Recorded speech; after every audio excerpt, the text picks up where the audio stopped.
হঠাৎ দেখা যায় নদীর জলের ভিতরে লুকিয়েছিল ওই নরখাদো আদিবাসীটা। মানুষটাকে ধরে আদিবাসীগুলো নিজেদের আস্তানায় নিয়ে আসে এবং মানুষটার গায়ের থেকে কিছুটা মাংস কেটে ওই মানুষটাকে ওই ভয়ঙ্কর জঙ্গলের মধ্যে ছেড়ে দেয় জ্যান্ত। Hello and welcome to a movie story. এই জঙ্গলে যে মানুষেরা ভুল করে ঢুকে পড়ত, সেই মানুষগুলোকে ফাঁদে ফেলে এভাবেই শরীর থেকে কিছুটা মাংস কেটে নিয়ে একটা বিশেষ কারণে তাকে জ্যান্ত ছেড়ে দিত। এই জঙ্গলে ভুল করেও যদি কেউ ঢুকে পড়ে তো বাইরে জীবিত অবস্থায় বেরোনো অসম্ভব ছিল। এই নরখাদো আদিবাসীরা এত মানুষ ধরে কাটে জঙ্গলের একটা জায়গায় যেখানে ওই পুকুরের জলটার রং সবসময় লাল থাকে। শরীর শিউরে উঠবে এমন একটা মুভি। অনেক দৃশ্য আছে যেগুলো অমানুষিক। তো 18 বছরের নিচে কেউ যদি থেকে থাকো তো ভিডিও বন্ধ করতে পারো। একটা সেরা survival thriller movie river of blood. Movie শুরু হয়, দেখা যায় দক্ষিণ পূর্ব এশিয়ার এক ভয়ানক জঙ্গল। সেই জঙ্গলে গাছ কাটার জন্য কিছু মানুষ এসেছে। ঈদের মধ্যে এই লোকটি গাছ কাটার গাড়ির ভিতরে বসেছিল। হঠাৎ তার মনে হলো কেউ যেন ওই জঙ্গলের মধ্য থেকে একদিক থেকে আরেক দিকে ছুটে গেল। এরপরই তাদের দলের আরেকজন যখন জঙ্গলের ভিতরের দিকে দাঁড়িয়েছিল, কেউ তাকে কোনো একটা ধারালো অস্ত্র দিয়ে কোপ মেরে সেখান থেকে জঙ্গলের ভিতরে টেনে নেয়। গাড়িতে বসে থাকা লোকটা কি হয়েছে সেটা দেখতে চায় এবং সেখানে গিয়ে দেখতে পায় ওই লোকটার রক্তমাখা হেলমেট, আর তার সাথে সে পায় ওই লোকটার একটা কাটা আঙ্গুল। এই ভয়ঙ্কর দৃশ্য দেখে প্রচণ্ড ভয় পেয়ে যায় সে। নিজের প্রাণ বাঁচানোর জন্য দৌড়তে থাকে, কিন্তু দুর্ভাগ্যবশত জঙ্গলে পেতে রাখা শিকারের জন্য একটা ফাঁদে তার পা আটকে যায় এবং সে উল্টো হয়ে গাছের মধ্যে ঝুলে যায়। একটু পরই সেই জঙ্গলে বসবাসকারী ভয়ঙ্কর আদিবাসীদের মধ্যে একজন, যার মুখে এবং গায়ে রক্তমাখা দেখলে বোঝাই যায় যেন কোনো সাক্ষাৎ নরখাদো, সেই আদিবাসীটাই লোকটাকে মেরে ফেলে। দৃশ্য পাল্টায়। দুটি ইয়াং কাপল, এর নাম হলো রিচি আর এর নাম জেসমিন, এবং এর নাম হলো এজে এবং এনার নাম হলো মায়া, যারা কলেজের সময় থেকে বন্ধু এবং এই জঙ্গলেরই একটা রিসর্টে এসেছে ছুটি কাটাতে। খাবার খাওয়ার সময় গল্প করতে করতে তারা পরদিন কায়াকে করে নদী দিয়ে জঙ্গল ঘোরার সিদ্ধান্ত নেয়। কায়াক কি? কায়াক হলো এক ধরনের বিশেষ নৌকা। সাধারণত ওই নৌকাগুলো সরু এবং লম্বা হয়। তারাই জঙ্গলটাকে এক্সপ্লোর করার জন্য একজন গাইডকেও হায়ার করে। এই গাইড, যার নাম হলো নিক তাদেরকে লাইফ জ্যাকেট এবং কায়াক কিভাবে চালাতে হবে সেটার একটা ছোট্ট ট্রেনিং দিয়ে যাত্রা শুরু করে। কারণ ভয়ঙ্কর জঙ্গলে কখন কি হয় কেউ জানে না। এবং একই সাথে ঠিক করে তারা যে আজকে আর তারা ফিরে আসছে না, অর্থাৎ রাতটা ওই ভয়ঙ্কর জঙ্গলের মধ্যেই তারা কাটাবে। নদী দিয়ে যেতে যেতে নিক সেই নদী এবং জঙ্গলের ব্যাপারে বলতে শুরু করে। এর জন্য এক ভয়ঙ্কর প্রাকৃতিক সৌন্দর্যের মধ্যে দিয়ে তারা যাচ্ছিল। নদী দিয়ে যেতে যেতে নিক তাদের সেই নদী এবং জঙ্গলের ব্যাপারে কাহিনী বলতে শুরু করে। এই জন্য এক ভয়ঙ্কর প্রাকৃতিক সৌন্দর্যের মধ্য দিয়ে তারা যাচ্ছিল। নদী দিয়ে যেতে যেতে নিক তাদের সেই নদী এবং এই জঙ্গলের ব্যাপারে কাহিনী বলতে শুরু করে এবং এই কাহিনীর মাঝে সে জানায় যে তার বাবা এবং ঠাকুরদা নাকি দুজনেই গাইডের কাজ করত। তার ঠাকুরদা একবার এই জঙ্গলের আদিবাসীদের পাল্লায় পড়ে এবং তারপর থেকে তার ঠাকুরদাকে আর কোথাও খুঁজে পাওয়া যায়নি। ধরে নেওয়া হয় তার ঠাকুরদা মারা গেছে। ছেলে দুটি এটা শুনে বিশ্বাস না করলেও মেয়ে দুটো কিন্তু ভয় পেয়ে যায়। মায়া ভয়ে ভয়ে জিজ্ঞেস করে, শুনেছি জঙ্গলে নরখাদকার আছে, তারা কি এখনও থাকে এই জঙ্গলে? নিক বলে, এই জঙ্গলটা ওদের, তাই এখানে ওরাই থাকে, কিন্তু ঘাবড়ানোর কিছু নেই, আমরা ওদের আস্তানার দিকে যাব না। ওদিকে দেখা যায় দুজন বাইকার, অর্থাৎ বাইক নিয়ে তারা যাচ্ছিল, একটা ছেলে এবং একটা মেয়ে। তারা ওই জঙ্গলে এসেছিল ঘুরতে, অ্যাডভেঞ্চার করতে। ছেলেকার নাম ড্যানি। তারা জঙ্গলের মাঝখানে এক জায়গায় একটা সাইনবোর্ড দেখে, লেখা ছিল ডু নট এন্টার, প্রবেশ নিষেধ। সেটার মজা উড়িয়ে তারা জঙ্গলের ওই অংশেই ঢুটে পড়ে যেখানে যাওয়ার মানে মৃত্যুর মুখে যাওয়া। জঙ্গল দিয়ে যাওয়ার সময় হঠাৎ ড্যানির গলায় কেউ একজন কোপ দিয়ে তাকে মেরে ফেলে এবং তারা দুজনেই সেই বাইক থেকে পড়ে যায়। মেয়েটি ড্যানির বাইকের দিকে এগিয়ে তাকে দেখতে গেলে দেখা যায় রক্তের পুকুরের মধ্যে পড়ে থাকা তার দেহ, আর কিছুটা দূরে তার কাটা মাথা পড়ে আছে। মেয়েটা প্রচণ্ড চিৎকার করে ওঠে এবং সেখান থেকে দৌড়তে দৌড়তে একটা গুহায় গিয়ে ঢুকে, কিন্তু সে তো আর জানত না এই গুহাটা ওই নরখাদক আদিবাসীদেরই একটা ডেরা। সেখানের এক কোনায় বসে সে নিজেকে ফোনে রেকর্ড করতে থাকে যে তাদের সাথে কি হয়েছে না হয়েছে। তখনই এক আদিবাসী আসে এবং এই মেয়েটাকেও মেরে ফেলে। এদিকে রিচি এবং বাকিরা এতক্ষণে জঙ্গলে রাত কাটানোর ব্যবস্থা করেছে।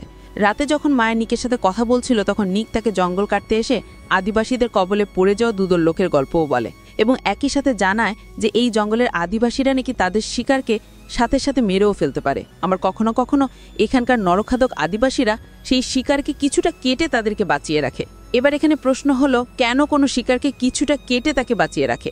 কারণ যেহেতু এই জঙ্গলে কোনো ইলেকট্রিসিটি নেই, থাকার কথাও নয়, এবং স্বাভাবিকভাবেই এই আদিবাসীদের কাছে তারা কোনো ফ্রিজ বা মাংস জমিয়ে রাখার কোনো ব্যবস্থা নেই। সুতরাং তারা তাদের শিকারকে প্রয়োজন না পড়া পর্যন্ত বাঁচিয়ে রাখে।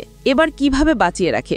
ধরে নাও কোনো একটা মানুষকে তারা শিকার করলো, করে তার গোড়ালি উপরের অংশটা কেটে দেওয়া হয় যাতে সে পালানোর চেষ্টা করতে না পারে, এবং যদি পালাতে যায় খুব সহজেই ভয়ঙ্কর জঙ্গলের মধ্যে তাকে ধরে ফেলা যায়, এবং এরপর ওই মানুষটাকে জঙ্গলের মধ্যে ছেড়ে দেওয়া হয় এবং আদিবাসীদের প্রয়োজন না পড়া পর্যন্ত ওই জঙ্গলে তাকে ঘুরতে দেওয়া হয়। বাচ্চারা তাকে তাড়া করে। পরিষ্কার ভাষায় বলতে গেলে একটা মানুষকে ধরে তার কিছু অঙ্গপ্রত্যঙ্গ কেটে সেই মানুষটাকে তারা জঙ্গমে ছেড়ে দিয়ে সেই মানুষটার সঙ্গে খেলা খেলে, এক মৃত্যুর খেলা। এবং যখন যখন দরকার সেই মানুষটার দেহ থেকে তারা মাংস কেটে নেয়। রাতের বেলা তারা যখন ঘুমোতে যায়, সবাই ঘুমিয়ে যাওয়ার পর এজে আর জেসমিনকে লুকিয়ে কথা বলতে দেখা যায়, এবং তাদের কথোপকথন থেকে বোঝা যায় যে এজে আর জেসমিনের মধ্যে অবৈধ সম্পর্ক রয়েছে। হ্যাঁ, ওই শরীর চর্চার রচ্ছা করে। আর পরদিন সকালে উঠে রিচিকে কোথাও খুঁজে পাওয়া যায় না, এবং তারই সাথে তারা দেখে যে নিকের কায়াক, যার মধ্যে তাদের সমস্ত জিনিসপত্র ছিল, সেই কায়াকটা সেখানে নেই। অর্থাৎ রিচি কায়াক নিয়ে কোথাও চলে গেছে। আসলে রিচি গতরাতে এজে এবং জেসমিনের কথা শুনে ফেলেছিল, এবং সে সহ্য করতে পারেনি যে সেই যাকে এতটা ভালোবাসে তার কাছ থেকে দিনের পর দিন এভাবে ধোঁকা পেয়ে যাচ্ছিল। তাই সে সেখান থেকে চলে গেছে। তারা রিচিকে খোঁজার উদ্দেশ্যে বেরোয়। খুঁজতে খুঁজতে তারা নদীর এমন একটা জায়গায় এসে দাঁড়ায় যেখানে নদীটা দুদিকে ভাগ হয়ে গেছে। নদীটা একদিকে খরস্রোতা, যেদিকে কায়াক নিয়ে যাওয়া সম্ভব নয়, এবং আরেক দিকে নদীটা সেই দিকে যায় যেদিকে সেই নরখাদক আদিবাসীদের আস্তানা। নিক সেদিকে যেতে একেবারেই রাজি নয়, এবং বাকিদেরও সেই কথাটা সে বোঝানোর চেষ্টা করে।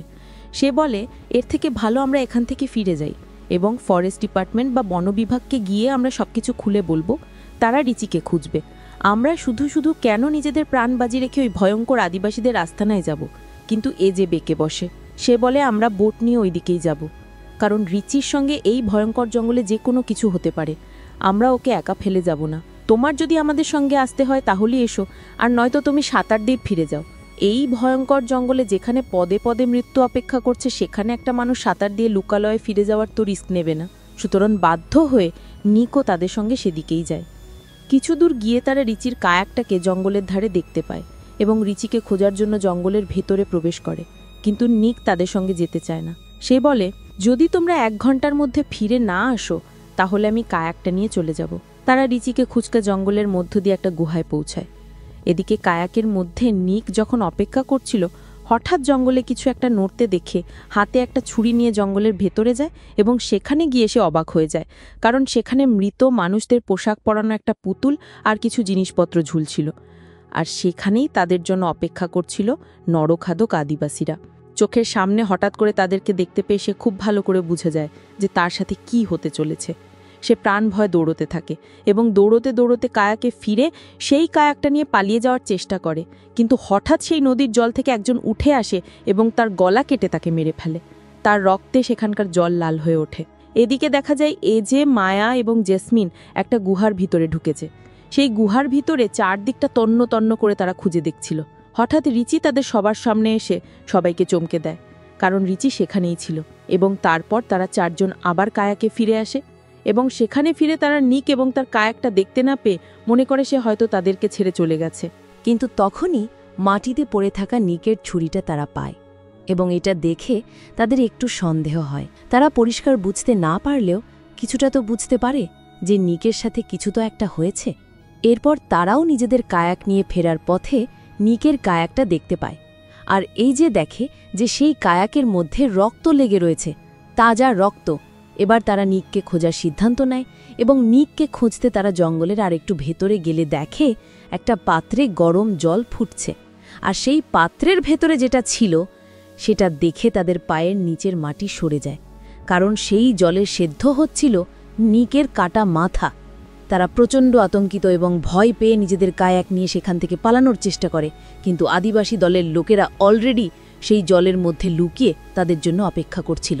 কিছুদূর পালানোর পর নদীর ওপরে একটা গাছ পড়ে থাকতে দেখে তারা কায়াক থেকে নেমে সেই কায়াকটাকে গাছের নিচ দিক দিয়ে পার করায়, আর এই সুযোগে জলে লুকিয়ে থাকা আদিবাসীটা তাদের ওপর হামলা করে দেয়।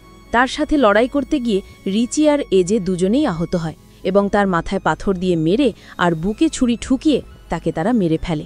এদিকে বিপদের মধ্যে আরেক বিপদ, ওই কায়াকগুলো এতক্ষণে জলে ভেসে চলে গেছে। সুতরাং তাদেরকে জঙ্গলের ভেতর দিক দিয়ে যাওয়া ছাড়া আর কোনো উপায় নেই, কারণ এই জঙ্গলে নদীও ভয়ানক বিপজ্জনক। এক তো এখানে কোথায় কি আছে কেউ জানে না, দ্বিতীয়ত আদিবাসীরা লুকিয়ে থাকতে পারে, তৃতীয়ত জঙ্গলের নদীতে কখন স্রোত আসবে, কোন জায়গা কতটা গভীর, এটা তাদের জানা নেই, জানা থাকার কথাও নয়। সুতরাং তাদেরকে জঙ্গলের মধ্য দিয়েই পালাতে হবে। জঙ্গলে হাঁটতে হাঁটতে রাত হয়ে যায়। তারা এক জায়গায় দাঁড়িয়ে বিশ্রাম নেওয়ার সিদ্ধান্ত নেয় এবং তারা ঠিক করে যে একবার এক একজন লোক জেগে জেগে পাহারা দেবে। এভাবেই যখন তারা পাহারা দিচ্ছিল, এজের পাহারা দেওয়ার পালা আসে। এজে যখন পাহারা দিচ্ছিল, সে পরিষ্কার বুঝতে পারে কেউ বা কারা তাদের উপর নজর রাখছে এবং আশপাশ দিয়ে যেন ঘোরাঘুরি করছে।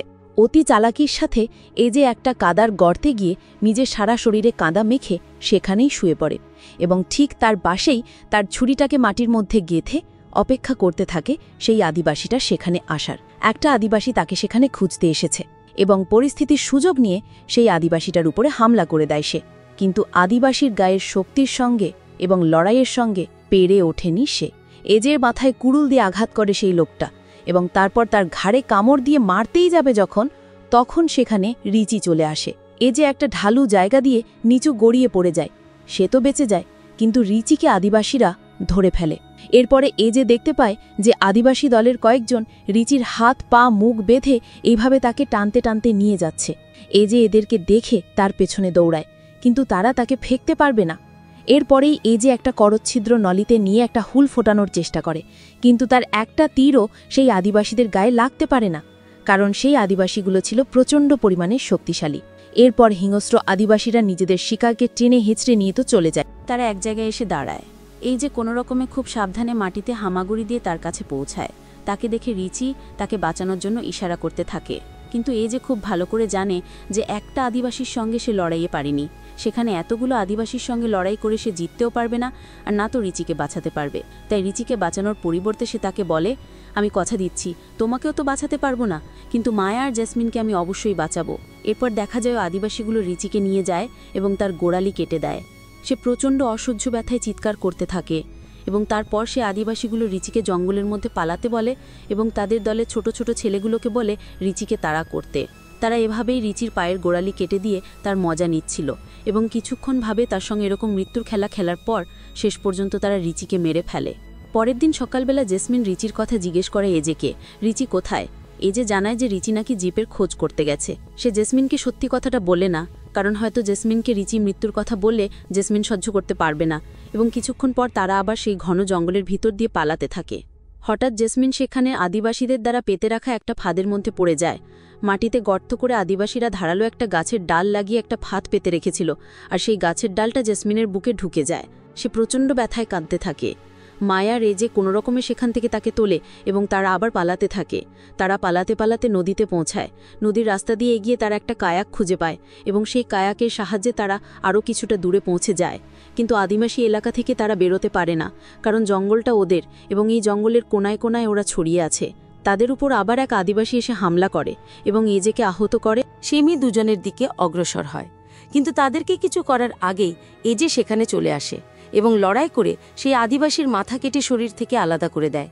এজে যেন তার সঙ্গীদের মৃত্যুর বদলা নিল এভাবে। কিন্তু এজে এখানেই থেমে থাকে না, তার শরীর আর মনের মধ্যে বদলার আগুন ফুটছে। সে সমস্ত নরখাদক আদিবাসীদের পুরো গোষ্ঠীটাকে খতম করার জন্য সিদ্ধান্ত নেয় এবং একই সাথে সে দেখতে পায় অনেক আদিবাসী এদিকে আসছে তাদের সঙ্গীর বদলা নেয়ার জন্য।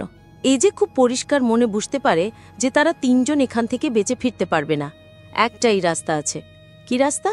এজে এই আদিবাসীদের উদ্দেশ্যে বদলা নেবে এবং আদিবাসীদের সঙ্গের মারপিটে ব্যস্ত থাকবে, যাতে অন্তত এই দুজন মেয়ে পালাতে পারে। সেই সময় এজে সেই আদিবাসীদের সঙ্গে লড়াই করার জন্য আগ্রহ শুরু হয়, কিন্তু আদিবাসীরা সবারই মিলে এজেকে শেষ পর্যন্ত মেরে ফেলে এবং শেষ পর্যন্ত দেখা যায় ওই মেয়ে দুজন নদী বরাবর এগিয়ে একটা খাড়াই চরের উপরে পৌঁছায় এবং ফরেস্ট ডিপার্টমেন্টের জিপ তাদেরকে খুঁজে পায়। ভয়ানক মৃত্যু আনা নরখাদক আদিবাসীদের কাছ থেকে শেষ পর্যন্ত এই মেয়ে দুটো শুধুমাত্র বেঁচে ফেরে। তো এই ছিল আজকের ভিডিও কেমন লাগলো কমেন্টে অবশ্যই লিখে জানাবে। ভিডিওটা ভালো লেগে থাকলে শুধুমাত্র একটা লাইক আর সাবস্ক্রাইব করে দিও। দেখা হবে পরের ভিডিওতে। বাই।